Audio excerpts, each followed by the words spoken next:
Ladies and gentlemen, welcome. I'll introduce you to the trains here. It's a very short, very simple. I have prepared 4 trains. Leftmost is the maintenance outpost and artillery train.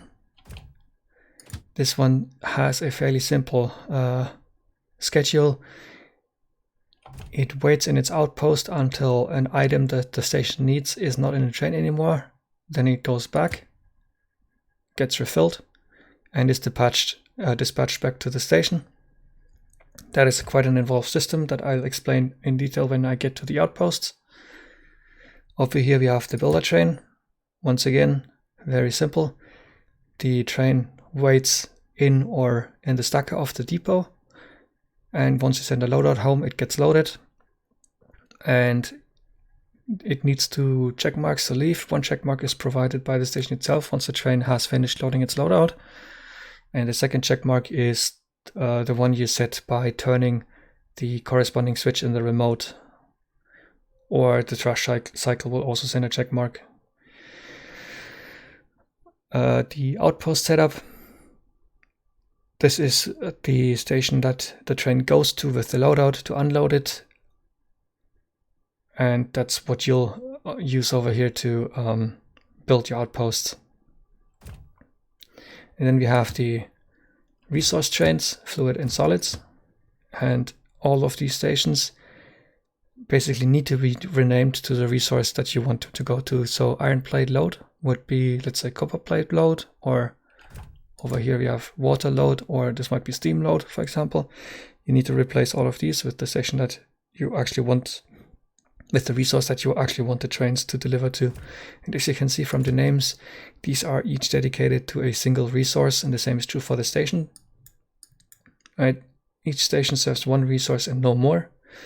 If you want to have trains with mixed resources, you'd have to set up a system where you use these stations and these trains to deliver the items that you want to mix to an outpost somewhere, and then you have a separate unique station in that outpost that gathers the resources and feeds a unique train with those resources if that's necessary. Otherwise, it is much faster to simply stamp down 2 stations for the different resources, for example.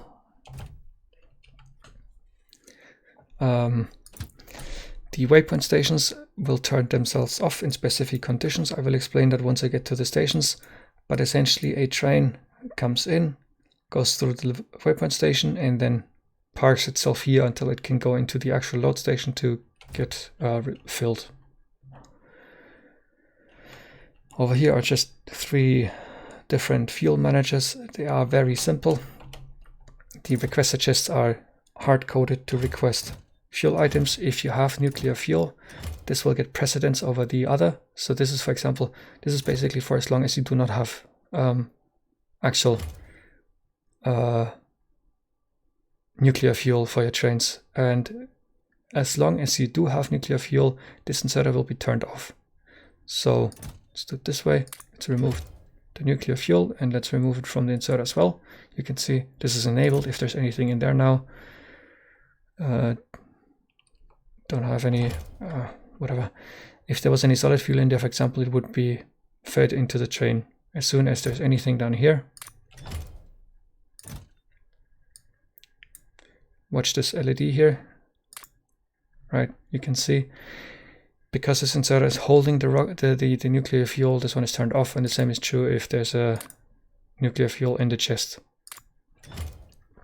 In this decider combinator, you can set the threshold that you want the alarm to activate, and the alarm activates based on your condition here. This is, if you'll see this alarm, you know that somewhere on the map there is fuel not being delivered anymore. And I have different versions of this, so it's basically the same thing, except this is smaller, but you cannot set, like, the lamp does not have a color, right? It's just white in this case, but you might not be able to fit the bigger version everywhere. And over here, somewhere in between, you do have color here, and you can set the threshold by changing the value of this red square. So if I have a 3 here,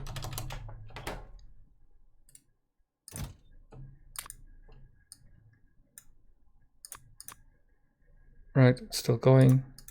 1, 2, and 3. There we go, it's off. That's basically how you use this constant combinator. Less than what's in here is what these guys activate at. Right, thank you for watching. Next up, let's go with the resource stations.